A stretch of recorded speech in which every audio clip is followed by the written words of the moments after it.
Hello class 10। चलिए अपना electricity से न्यूमेरिकल स्टार्ट करते हैं। न्यूमेरिकल को स्टार्ट करने से पहले देखो मैंने सारे फॉर्मुलेस लिख लिए, आप भी इस फॉर्मुलेस को ऐसे लिख लेना। अभी आपको भी फॉर्मुलेस याद नहीं होंगे तो सबसे बेस्ट तरीका है सारे फॉर्मुलेस पर एक साथ लिख लो, फिर क्वेश्चन को वन बाय वन करो और चेक करो कौन सा फॉर्मुला इसमें अप्लाई हो रहा है। और जैसे जैसे आपको फॉर्मुले याद हो जाएंगे फिर आपको इसको लिखने की जरूरत नहीं पड़ेगी। तो चलिए एक बार फॉर्मुलेस देख लेते हैं। तो यह I is equal to Q upon T, Q यहाँ पर charge, I current, T time, V is equal to I R, सबसे इंपॉर्टेंट फॉर्मुला है, बहुत बार यूज होगा। R is equal to rho L upon A, E energy is equal to work done is equal to Q into V, Q यहाँ पर charge है और V है वोल्टेज। फिर वही P is equal to VI, तीन formulas है, P equal to V square upon R और P is equal to I square R। यहाँ P है पावर, H है I square RT और डबल E इलेक्ट्रिकल एनर्जी। ये ध्यान रखना, इस E और इस E में अंतर है, ये किसी भी तरह की एनर्जी हो सकती है, ये सिर्फ इलेक्ट्रिकल एनर्जी है। इसका फॉर्मूला होता है पावर इनटू टाइम। और ये याद रखने वाली बात ये है कि पावर है किलोवाट में ही होगा और टाइम होगा आवर्स में। तो चलिए पहला क्वेश्चन आपकी स्क्रीन पर आ रहा है। How much energy is given to each coulomb of charge passing through 6 volt battery? तो चलो जैसे जैसे क्वेश्चन कह रहा है वैसे लिखते हैं और फिर देखते हैं कौन सा फॉर्मूला अप्लाई कर पाएंगे। सबसे बेस्ट तरीका है, देखो हाउ मच एनर्जी, तो ये तो पक्की बात है कि आपको इसमें एनर्जी निकालना है। अब ये इलेक्ट्रिकल एनर्जी है कि नहीं, तो सॉरी इलेक्ट्रिकल एनर्जी नहीं है, क्योंकि इलेक्ट्रिकल एनर्जी के लिए इलेक्ट्रिकल एनर्जी वर्ड ही बोल के आएगा। सिंपल एनर्जी है तो हो सकता है ये वाला फॉर्मूला हो, और ये डिपेंड करेगा क्या क्या क्वेश्चन में गिवन है। Given to each coulomb of charge, तो यहाँ पर चार्ज मतलब Q और ईच कूलम मतलब 1 कूलम चार्ज दिया हुआ, ईच कूलम मतलब 1 कूलम होता है। Passing through 6 volt battery, passing through 6 volt battery, तो वोल्टेज दे दिया, तो वोल्टेज को V से डिनोट करते हैं। अब कितना इसमें दिया हुआ है 6 वोल्ट। हमें क्या कह रहा है, E निकालने के लिए बोल रहा है, Q दिया है और V दिया है। देखो E निकालने के लिए बोल रहा है, Q दिया है, V दिया है, तो देखो ये फायदा हो जाता है पहले से ही फॉर्मूले लिखने का, आपको बार बार सोचने की जरूरत नहीं है। Q हो गया आपके पास 1 और V हो गया 6, तो एनर्जी कितना हो गया आपके पास 6। एनर्जी किस यूनिट में होती है, जूल्स में। एक चीज का ध्यान रखना, एनर्जी और वर्क डन ये दोनों एक ही बात होता है, क्योंकि जितना एनर्जी होगा उतना ही वर्क डन हो सकता है, और वर्क डन का यूनिट्स भी जूल्स ही होता है। तो पहला क्वेश्चन फिनिश हो गया। नेक्स्ट क्वेश्चन देखिए आपकी स्क्रीन पे आएगा। An electrical iron of resistance 20 ohms, okay resistance दिया हुआ है। सबसे आसान तरीका होता है जैसे जैसे गिवन हो उसे लिखते जाएंगे और फिर एप्रोप्रिएट फॉर्मूला लगाते जाएंगे। कितना है रेजिस्टेंस हमारे पास 20 ओम्स का। फिर आगे क्या कह रहा है, takes a current of 5 ampere, okay current दिया है, करंट को किससे नोट करते हैं, करंट नोट करते हैं आई से, वो दिया हुआ है 5 एम्पियर, पीछे यूनिट लिखते जाएगा साथ साथ। Calculate the heat developed in 30 seconds, तो टाइम भी दिया है आपको टी, ये हो गया 30 सेकंड। फाइंड क्या करवा रहा है आपसे, हीट, तो चेक कर लो हीट के लिए कोई फॉर्मूला है जिसमें आई आर और टी दिया हो। देखो हीट के लिए फॉर्मूला है आई स्क्वायर आर टी, तो इस तरह से आपको फायदा हो जाएगा। तो H is equal to I square R और टी, तो आई है 5, तो 5 इंटू 5 हो जाएगा। आर हो गया आपके पास 20 और टी कितना है आपके पास 30, तो इंटू कर लीजिए इसको, तो 5 5 से 25 और ये हो गया 3 2 6 और 600, तो 25 इंटू 6 हो गया आपके पास 150 और 2 जीरो पीछे लगा हुआ है। और हीट किस फॉर्म में होता है, हीट एनर्जी, और एनर्जी की यूनिट्स क्या होती है, joules. What is the heat energy produced, that is equal to 15000 joules. चलिए नेक्स्ट क्वेश्चन आपके स्क्रीन पे आ रहा होगा, देखिए। An electrical motor takes 5 ampere from 220 volt line, obviously 5 ampere, तो क्या चीज दे दिया आपको, आपको दे दिया गया करंट, करंट को डिनोट करते हैं आई से, तो कितना था करंट हमारे पास, वो था 5 एम्पियर, और वोल्टेज कितना दिया है 220 वोल्ट, तो लिखेंगे voltage V is equal to 220। फिर कह रहा है कि डिटरमाइन द पावर, तो पावर निकालना है यहाँ पर। पावर के देखो आपके पास तीन फॉर्मुलेज है, P equal to V I, V square R और I स्क्वायर आर। तो देखो आपको V और I दिया हुआ है, तो कौन सा फॉर्मूला लगेगा, ये वाला लगेगा, P is equal to V I, तो power is equal to V into I। तो V कितना है आपका 220 और I कितना है 5, तो चलिए मल्टीप्लाई कर लेते हैं, तो जीरो आ गया पीछे, 5 टू 10 एक जीरो और आ गया, 5 टू 11, तो पावर 1100 और यूनिट्स क्या होती है वॉट, तो ये आ गया 1100 वॉट। देखिए क्वेश्चन में आगे भी एक पार्ट दिया हुआ है कि also find the energy consumed in 2 hours. अब देखो ये एनर्जी कौन सी है, energy consumed in 2 hours, time दिया हुआ है आपको आवर्स में, तो ये कौन सी एनर्जी है, ये इलेक्ट्रिकल एनर्जी है। अब इलेक्ट्रिकल एनर्जी आपको होता है पावर इनटू टाइम, लेकिन ये पावर कैसा होना चाहिए, किलोवाट में। पावर तो अपने पास है 1100 वॉट, किलोवाट में करने के लिए क्या करें, 1000 से डिवाइड। हमेशा इलेक्ट्रिकल एनर्जी निकालते समय पावर अगर किलोवाट में नहीं है तो 1000 से डिवाइड करके उसे किलोवाट में चेंज करें, इनटू टाइम इनटू 2, वो दिया हुआ है आवर्स में, कुछ करने का जरूरत नहीं। तो 2 जीरो से 2 जीरो चले गए, फिर 2 से गया ये 10, तो आपके पास आया 11/5 किलो वॉट आर, अब 11.5 को पहले आपको डेसिमल में चेंज करना पड़ेगा। ये कितना आएगा फटाफट से देखते हैं। तो 5 टू 10 और पॉइंट लगा के 0, 5 टू 10, तो ये आपके पास आया 2.2 kWh। हमेशा ध्यान रखना यूनिट्स लिखना नहीं भूलना है। और इलेक्ट्रिकल एनर्जी का यूनिट कितना होता है? पावर कैसा था किलोवाट में, तो किलोवाट, और टाइम कैसा है आवर्स में, तो यूनिट बन गया 2.2 किलोवाट आवर। चलिए नेक्स्ट क्वेश्चन आपके स्क्रीन पर आ रहा होगा। अ करंट ऑफ 0.2 एम्पियर्स, देखिए करंट दिया हुआ है अपने को कितना 0.2 एम्पियर, डिनोट कर दीजिए। किससे डिनोट करना? आई से करते हैं करंट को। Through a resistance of 20 ohms, तो आपको रेजिस्टेंस दिया हुआ है तो लिख के रेजिस्टेंस ब्रैकेट में कौन सा उसका वेरिएबल इससे डिनोट किया जाता है, और ये हो गया 20 ओम्स। फिर दिया हुआ है what is the potential difference across it. अब पोटेंशियल डिफरेंस किस चीज को बोलते हैं? वोल्टेज को ही बोलते हैं। तो वोल्टेज निकालना है अपने को। अब चेक करो कि V I और R, तो पक्की बात है V is equal to I R ही लगेगा। V is equal to I R, V निकालना है। I कितना है 0.2 और R कितना है 20। अभी पॉइंट हटा के नीचे लगा लेते हैं 10, ये चला गया 2 टाइम्स, तो कितना आ गया आपका वोल्टेज? वोल्टेज आपका आ गया 4 वोल्ट्स। चलिए नेक्स्ट क्वेश्चन आपके बोर्ड पर आ रहा होगा, मैं पढ़ता हूँ question. A bulb is rated eight 5 volts, तो ठीक है आपको वोल्टेज दिया हुआ है, तो वोल्टेज हो गया आपके पास V is equal to 5 volts. फिर क्या हुआ है? फिर दिया हुआ है 100 मिली एम्पियर। अब what is ampere? Is current, लेकिन करंट कभी मिली एम्पियर में नहीं होना चाहिए, तो ठीक है हम उसे चेंज करेंगे एम्पियर पे। करंट को डिनोट करते हैं आई से, और दिया हुआ है 100 मिली एम्पियर। एम्पियर में चेंज करने के लिए क्या करें? 1000 से करते डिवाइड, तो ये आएगा एम्पियर। तो ये आपके पास बन गया 0.1 एम्पियर। तो आपके पास वोल्टेज आ गया, करंट आ गया। कह रहा है कैलकुलेट पावर। अब पावर का कोई ऐसा फॉर्मूला चेक करते हैं वहां पर जहां पर V और I हो, तो देखो P is equal to V I, बिल्कुल फायदा हो गया देखो फॉर्मूला लिखने का। P is equal to V into I, V है 5 और I है 0.1, तो देखो 5 इंटू 0.1 इज इक्वल टू 0.5, और पावर का यूनिट क्या होता है? वॉट। तो पहला आंसर आ गया 0.5 वॉट। नेक्स्ट कह रहा है फाइंड द रेजिस्टेंस। अब रेजिस्टेंस निकालना है, तो रेजिस्टेंस का फॉर्मूला देखो, जब हमारे पास V I और P तीन चीजें हैं, तो देखो P is equal to V square upon R, से P हमारे पास है, V हमारे पास है, R निकल जाएगा। तो देखो P is equal to V square upon R. P अभी निकाला 0.5, तो 0.5 लिख दिया। V स्क्वायर, V दिया हुआ है 5 वोल्ट, तो 5 into 5 upon R, cross multiply कर लेते हैं, तो आर आ गया इधर, और 5 इंटू 5 अपॉन 0.5 चला गया नीचे, पॉइंट हटाया नीचे से, तो एक जीरो बढ़ गया ऊपर, 5 से 5 कैंसिल हो गया, तो रेजिस्टेंस कितना आ गया? ये आ गया 50 ओम्स। ध्यान रखिएगा यूनिट्स हो जाएगा धीरे धीरे याद आपको, ठीक है। मेन है फॉर्मूलेस, वो याद होने चाहिए। नेक्स्ट क्वेश्चन आपकी स्क्रीन पर आ रहा है। A bulb is marked as 220 volt 100 what.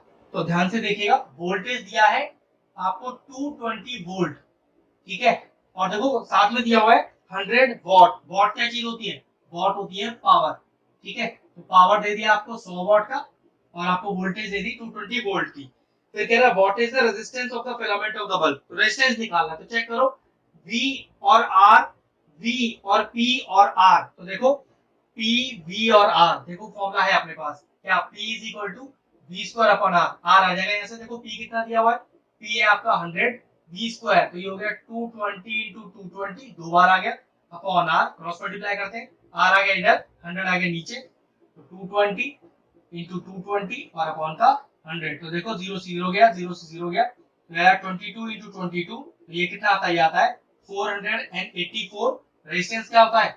Ohms होता है इसका unit, therefore the resistance is 484 ohms। अगला पार्ट भी देखो क्वेश्चन के अंदर, what current flows through it when joined to a source of 220 volt। तो इसमें कितना करंट फ्लो करेगा अगर इसे जोड़ दिया जाए 220 वोल्ट से? तो I निकालना है, तो V इज इक्वल टू क्या होता है अपने पास? सिंपल फॉर्मूला है V is equal to I R. V कितना है आपके पास? क्वेश्चन में 220, वैसे V दिया ही हुआ है, तो 220 आ गया।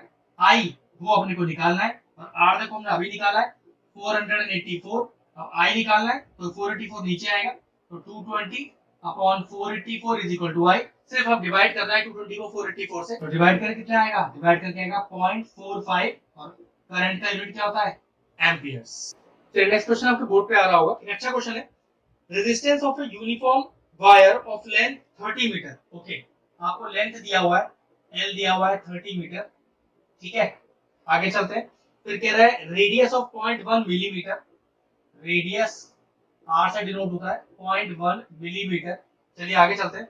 इज मेजर्ड एज 21 ओम। तो रेजिस्टेंस आपको कितना दिया हुआ है, ये आपको दिया हुआ है 21 ओम्स। ठीक है, आगे चलते हैं। Calculate the resistivity of the material of the wire. ठीक है, अब रेजिस्टिविटी निकालना है, ये निकालना है। तो देखो फॉर्मूला कैसे डायराम होता है, R is equal to rho L upon ए।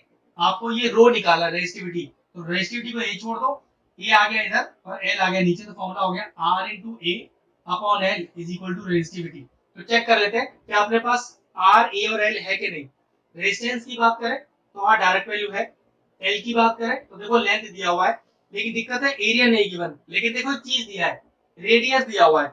अगर किसी चीज का रेडियस दिया हो तो पक्की बात वो कैसी चीज होगी, वो होगी सर्कुलर। और सर्कुलर चीज का एरिया निकाल लेते हैं। तो what is the area of a circular device, वो होता है पाई आर स्क्वायर। किसी भी सर्कल का एरिया पाई आर स्क्वायर होता है। पाई कितना हो गया 22/7।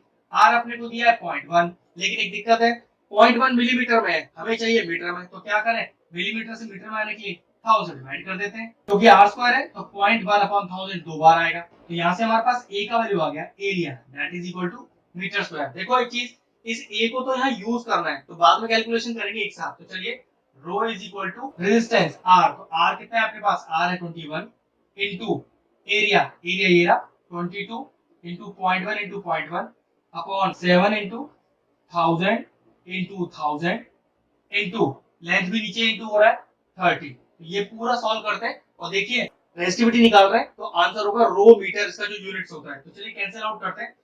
अब जीरो को तो नहीं छेड़ते, तो 3 और 3 6 जीरो है, और दो यहाँ से आ जाएंगे पॉइंट हटाकर, मतलब कुल मिलाकर 8 जीरो हो गई। इन 8 जीरो को यहाँ से हटा देता हूँ और ऊपर लिख देता हूँ 10 की पावर -8। सबसे आसान तरीका है। अब क्या बचा अपने पास, 21 22 7 और 30 इंटू 10 की पावर -8 ओम मीटर। देखो सबसे आसान तरीका होता है कैलकुलेट सॉल्व करने का, जीरो और डेसिमल दोनों को बिल्कुल छूने का जरूरत नहीं है, इनको तो एक साइड रख लीजिए। अब इनको सॉल्व कर लेते हैं।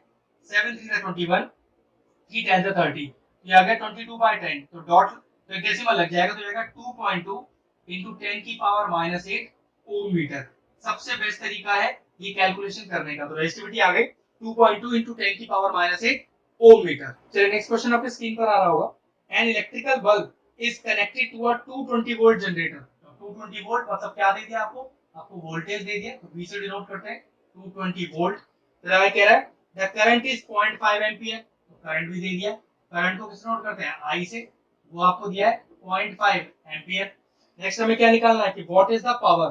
तो पावर का फॉर्मूला V और I यूज हो रहा, तो फिर से देखिए भाई, P is equal to V into I. तो P is equal to V into I, V है 220 और I है 0.5। ये डेसिमल हटाते हैं, नीचे जीरो लगाते हैं, ये कैंसिल आउट हो गया। तो 22 इंटू 5 करना है, तो 5 टू द 10, 1 कैरी हो गया, 5 टू द 1 11। क्योंकि पावर निकाल रहे हैं तो पावर का यूनिट क्या होता है, वॉट होता है। तो पावर आ गया मेरे पास 110 वॉट। चलिए नेक्स्ट क्वेश्चन आपके स्क्रीन पर आ रहा होगा।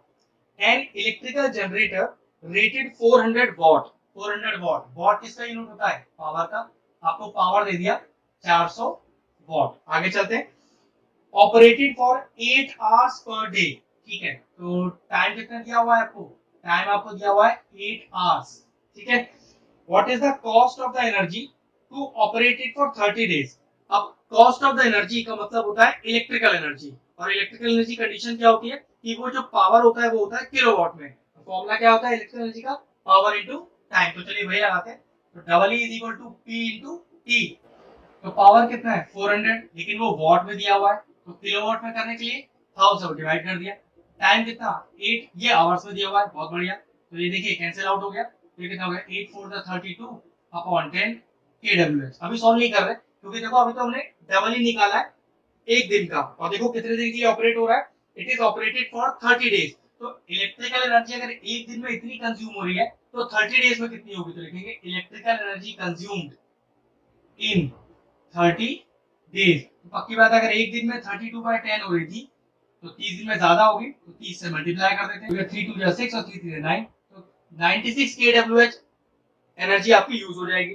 पैसे भी मांगे हुए हैं कि अगर एक kWh के 3 रुपए लगते हैं तो फिर इतने kWh के कितने रुपए लगेंगे, तो लिखेंगे cost of 1 kWh is equal to 3 rupees. तो cost of 96 kWh is equal to 3 into 96 multiply कर दीजिए, तो 6 3 80, 1 कैरी 9 37 और 28। तो टोटल मिला के आपके लगेंगे 288 रुपीज। ध्यान रखिएगा, इलेक्ट्रिक एनर्जी निकालने के लिए पावर इनटू टाइम फॉर्मूला है, पावर किलोवाट में होना चाहिए। आपको ये पावर, आपको इलेक्ट्रिक एनर्जी निकली एक दिन की, आपको 30 दिन के लिए मांगी हुई है तो 30 दिन मल्टीप्लाई कर दिया। अब ये एनर्जी आपकी टोटल आई 96 kWh। एक kWh के 30 रुपए लगते हैं, तो 96 kWh के कितने रुपए लगेंगे, ये आ गया आपका फाइनल आंसर। अच्छा, आपके स्क्रीन पर आ रहा होगा, देखिए यहाँ पर लिखा हुआ है a 100 watt electrical bulb, a 100 watt electrical bulb is lighted for 2 hours daily and 440 watt bulbs are lighted for 4 hours daily. Calculate the total energy consumed in kWh in a month of 30 days. ठीक है, तो kWh मतलब हमें निकालना है electrical energy, और electrical energy में power कैसा होता है, वो होता है किलोवाट में, और टाइम्स होता है, और टाइम होता है आवर्स में। तो क्या लिखा है, देखिए 100 वॉट इलेक्ट्रिकल बल्ब। तो दो केस दिए हुए हैं, ठीक है। तो पहले केस में पावर कितना है हमारे पास 100 वॉट, लेकिन नियम क्या था कि ये जो पावर है वो किलोवाट में होनी चाहिए। तो किलोवाट में करने के लिए क्या करूं, इसे मैं कर दूं 1000 से डिवाइड, तो ये बन गया आपके पास power is equal to 1/10 kW। और देखिए यहां पर आपको टाइम कितना दिया हुआ है, टाइम आपको दिया हुआ है यहां पर 2 आवर्स का, तो 2 आवर्स लिख दिया मैंने यहां पर। तो यहां पर देखो इलेक्ट्रिकल एनर्जी कितना आ गया फॉर्मूले वाइज, P इंटू टी, ये हो गया 1/10 और इंटू 2 कैंसिल आउट हो गया, बचा 1/5 kWh। लेकिन ये बात हो रही है पहले केस की। अब देखिए सेकंड केस में क्या कह रहा है, 440 वॉट बल्ब्स। तो चलिए पावर निकालते हैं, तो कैसे लिखेंगे, पावर ऑफ वन बल्ब कितना 40 वॉट, तो लिखेंगे यहां पर पावर ऑफ 4 बल्ब्स। अगर एक बल्ब की पावर 40 वॉट है तो 4 वॉट की कितनी होगी, ऑब्वियस सी बात है मल्टीप्लाई हो जाएगा 160 वॉट हो जाएगी। लेकिन दिक्कत वही, यहां भी पावर कैसे चाहिए, किलोवाट में ही चाहिए। तो चलिए 1000 से डिवाइड कर दिया, तो ये लिए kW आ गया। अब यहाँ पर टाइम कितना दिया हुआ है, 4 आवर्स दिया हुआ है, तो टाइम हो गया आपके पास 4 आवर्स का, ठीक है। तो चलिए यहां भी निकाल लीजिए डबल ई, तो डबल ई का फॉर्मूला भाई P इंटू टी, तो P कितना है 160/1000 इंटू टी, टी इज 4, 0 से 0 चला गया, तो 16 4 जो 64/100 kWh। ये जो इलेक्ट्रिकल एनर्जी मैंने निकाली ये 1 डे की निकाली, तो लिखेंगे total electrical energy consumed in 1 day, ठीक है। ऐड कर लेते हैं 1/5 प्लस 64/100, ये कितना आएगा, एलसीएम आ गया आपके पास 100, तो 5 इंटू 20 हो गया, यहाँ हो गया 64, ये हो गया 84/100, ये हो गया 0.84 kWh। तो एक दिन की पावर है 0.84 kWh। हमसे क्वेश्चन में क्या मांगा है, इन 30 डेज, तो लिखेंगे total electrical energy in 30 days. तो क्या करें, सिंपल 30 से 0.84 को मल्टीप्लाई कर देते हैं, ये कितना आ गया 3 इंटू 8.4, भाई 0 की वजह से 0.8 खिसक गया, तो 4 3 12, 1 कैरी 8 थे 24 और 25, तो टोटल आंसर आया 25.2 kWh। इसमें हमारी पावर कितने इनकी निकली 30 डेज के लिए। तो क्वेश्चन फिनिश हुआ। क्वेश्चन आपकी स्क्रीन पर आ रहा है। अब एक सर्किट डायग्राम दिया हुआ है जिसमें 4 रेजिस्टेंस लगे हुए हैं, यहाँ पर वोल्टेज लग रहा है 12 वोल्ट का, और कैलकुलेट करना है हमें total resistance of the circuit और टोटल करंट। तो अब जरा ध्यान से R1 और R2 की बात करते हैं। R1 और R2 में देखो सेम करंट फ्लो हो सकता है, इसका मतलब ये हुआ कि जो R1 R2 है ये दोनों के दोनों सीरीज में। अगर R3 R4 की बात करें तो देखो दोनों में सेम करंट फ्लो हो सकता है, करंट कहीं बट नहीं रहा, तो R3 और R4 भी सीरीज में। क्या सीखा था हमने कि अगर दो रेजिस्टेंस सीरीज में लगे हो तो टोटल रेजिस्टेंस निकालने के लिए दोनों को डायरेक्टली ऐड कर दीजिए। तो देखो जरा RS मतलब रेजिस्टेंस सीरीज, तो R1 और प्लस R2, तो ये कितना हो गया 10 और प्लस 20, ये कितना हो गया फिर आपके पास 30 ओम्स। ऐसे देखो यहाँ भी RS 1 कर देते हैं, मतलब कुछ अलग दिखाने के लिए, तो यहाँ हो गया R3 प्लस R4, क्योंकि दोनों यहाँ पर भी सीरीज में लगे, तो 5 और प्लस 25, तो ये कितना हो गया आपके पास 30 ओम्स। अब देखो ये जो आपका सर्किट डायग्राम है वो चेंज होकर कैसा आया, और आपको पेपर में ऐसे ही बनाना पड़ेगा। ये R1 प्लस R2 कितना बन गया RS, तो देखो जरा ध्यान से RS, और इसकी वैल्यू कितनी है 30 ओम्स, और R3 और R4 कितना बन गया RS डैश, तो ये देखो जरा ध्यान से, तो RS डैश, और ये कितना बन गया, ये भी बना आपका 30 ओम्स। और ये किससे जुड़ा हुआ है, ये जुड़ा हुआ है एक 12 वोल्ट की बैटरी के साथ विदा स्विच। तो अब जरा RS और RS डैश की बात करें तो देखो करंट लेके चलते हैं यहाँ से, तो तो थोड़ा करंट यहाँ चला गया, थोड़ा करंट यहाँ चला गया। और अगर करंट डिवाइड होता है तो पक्की बात दोनों रेजिस्टेंस किस पे जुड़े हुए हैं, पैरेलल में जुड़े हुए हैं। तो देखिए पैरेलल में कैसे निकालते हैं, आरपी पैरेलल में कैसे निकालते हैं, 1 अपॉन करते हैं तो 1 अपॉन आर एस और 1 अपॉन आर एस डैश। लेकिन ध्यान रखना यहाँ भी आरपी नहीं आएगा, यहाँ भी 1 अपॉन आरपी आएगा फिर, क्योंकि पैरेलल में जो हम ऐड करते हैं वो 1 अपॉन करके करते हैं। तो 1 upon RP is equal to 1 upon 30 plus 1 upon 30, क्योंकि देखो आर एस भी 30 और आर एस डैश भी 30 है। चलो एलसीएम ले लो, तो 1 अपॉन आरपी कितना आ गया 30। एलसीएम आ गया, बेस सेम है तो एज इट इज ऊपर ऐड कर दीजिए, तो कितना आ गया 1 upon RP is equal to 2 upon 30। Cancel out कीजिए तो 15 आ गया 1 अपॉन का, क्रॉस मल्टीप्लाई कीजिए तो 15 ओम्स आ गया हमारा पैरेलल रेजिस्टेंस। पैरेलल रेजिस्टेंस मतलब ये कुल मिलाकर सॉल्व करके कितना आया 15 ओम्स। तो फाइनल आंसर क्या हुआ, calculate total resistance, total resistance is 15 ohms. अब फाइंड द टोटल करंट। अब रेजिस्टेंस देखो कितना है आपके पास, वो दिया हुआ है 15 ओम्स। वोल्टेज कितना है आपके पास 12 वोल्ट। तो फॉर्मूला लगा सकते हैं V is equal to I R, ohm's law बोलते हैं इसको। तो V कितना है 12, I अपने को निकालना है, R है 15, ये हो गया 12 upon 15 is equal to I। Cancel करो, ये हो गया 3 4 12, 3 5 15, तो I is equal to 4 upon 5। चलिए डिवाइड करते हैं, ये हो गया पॉइंट लगा के 0 लगाया, 5 8 40। आपके पास टोटल करंट कितना आया 0.8 एम्पियर। चलिए नेक्स्ट क्वेश्चन आपके स्क्रीन पर आ रहा है। देखो दो बल्ब जोड़े हुए हैं, बल्ब का इंडिविजुअल पावर और वोल्टेज दिया हुआ है। चलिए इसको बल्ब 1 और बल्ब 2 मान लेते हैं, या लैंप 1 लैंप 2 मान लेते हैं, और दोनों ही जुड़े हुए हैं पैरेलल में। वो कैसे पता, देखो अगर थोड़ा सा करंट लेके चले तो थोड़ा करंट यहाँ चला गया और थोड़ा करंट यहाँ चला गया। अगर करंट डिवाइड होगा तो पक्की बात है दोनों वायर किस में जुड़ी है, पैरेलल में। कह रहा है find the total current in the circuit. वैसे एक बात बताऊं, यहाँ पर सीरीज पैरेलल का आपको कोई फर्क ही नहीं पड़ेगा, क्योंकि यहाँ पर कोई रेजिस्टेंस तो आपको दिया नहीं है। अब देखो अगर बल्ब 1 की बात करूं, इसको लैंप भी बोल सकते हैं, तो पावर देखो कितना दिया हुआ है आपको, पावर दिया हुआ है 100 वॉट, और देखो वोल्टेज कितना दिया हुआ है आपको, दिया हुआ है 220 वोल्ट। तो कोई ऐसा फॉर्मूला है पावर का जिसमें आई आता हो, तो हाँ आता है, P is equal to V into I. तो P आपको गिवन है 100, V आपको गिवन है 220, I आपको निकालना है। तो पहली वायर में कितना करंट आएगा, देखो 100 upon 220 is equal to I, ये कट गया, तो आपके पास पहले केस में I आया 10 अपॉन 22, कैंसिल आउट कीजिए, 2 5 10, 2 1 2, 2 1 2, तो पहले केस में आपका करंट आया 5/11 एम्पियर। चलिए सेकंड लैंप की बात करते हैं, या बल्ब कुछ भी बोल लो यार, बार बार कोई दिक्कत नहीं है इसमें, ठीक है। तो बल्ब 2 का पावर कितना है, देखो ये है 25 वॉट, और आपका वोल्टेज कितना है 220 वोल्ट। फिर से वही निकालना, तो आई है फॉर्मूला वही, P is equal to V into I. P is 25, V है 220, आई यहाँ पर भी नहीं पता, तो 25 अपॉन 220 इज इक्वल टू आई। अब कैंसिल आउट करो, तो 5 4 20 और 5 4 20, 5 5 25, तो देखो यहाँ पर करंट कितना आ गया 5 अपॉन 44 एम्पियर। क्वेश्चन में क्या मांग रहा है, फाइंड द टोटल करंट। पहली वायर का करंट भी आ गया 5/11 एम्पियर, सेकंड वायर का करंट भी आ गया 5/44 एम्पियर। तो टोटल करंट कितना होगा, कुछ नहीं करिए, टोटल को ऐड कर दीजिए। तो ना तो यहाँ आपको सीरीज से कोई फर्क पड़ा, ना कोई आपको पैरेलल से, क्योंकि यहाँ पर आपको रेजिस्टेंस की तो कोई बात नहीं कर रही रहा। तो चलिए 44 एलसीएम आ गया, तो 11 4 44, 4 5 20, 44 1 44 इंटू 5, तो यहाँ पर आपके पास आ गया 25 अपॉन 44, और करंट निकाल लें एम्पियर। लीजिए फिनिश हो गया आंसर। चलिए नेक्स्ट क्वेश्चन आपकी स्क्रीन पर आ रहा है। चलिए नेक्स्ट क्वेश्चन लिख दिया है, an electrical lamp whose resistance is 20 ohms and a conductor whose resistance is 4 ohms are connected to a 6 volt battery।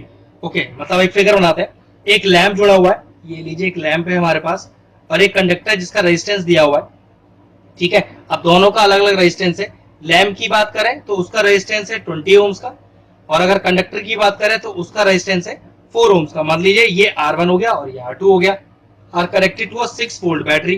तो 6 वोल्ट की बैटरी से जोड़ देते हैं, ठीक है, की लगा देते हैं इसके अंदर, और ये बन गया अपना circuit diagram. Find the total resistance मांग रहा है, तो आप देख ही सकते हो, अगर मान लो इस रेजिस्टेंस को मैं R1 मान लूं, उस रेजिस्टेंस को R2, तो ध्यान रखो जब भी क्वेश्चन में ऐसा कुछ दिया ना हो आपको, तो हमेशा दोनों रेजिस्टेंस को सीरीज में ही जोड़ना। तो सीरीज में कैसे होता है, डायरेक्टली इन्हें जोड़ दीजिए। तो टोटल रेजिस्टेंस कितना आ गया 20 + 4 इज इक्वल टू 24 ओम्स। इसमें तो कुछ करना था नहीं। Find the total current.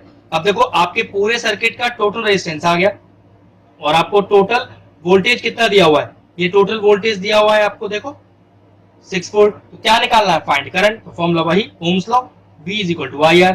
तो V है आपके पास 6, I आपको निकालना है, आर आपको है 24, तो कितना आ गया 6/24 is equal to I, cancel out कर लीजिए, 3 2 6 3 8 24, तो आई का वैल्यू आ गया 2/8, तो कैंसिल आउट हो गया कितना आया 1/4, तो आई कितना आएगा 0.25 एम्पियर, तो करंट भी आ गया। लेकिन ध्यान रखना ये करंट आपके पूरे सर्किट के अंदर है। अब क्वेश्चन क्या कह रहा है, find the potential difference across lamp and conductor, मतलब इस लैंप में अलग से निकालना है वोल्टेज, वोल्टेज और पोटेंशियल डिफरेंस एक ही बात होता है, पहले ही बता चुका हूं, और इस कंडक्टर में भी अलग से निकालना है। तो चलो अलग से निकाल लेते हैं। पहले बात करते हैं लैंप की, ठीक है।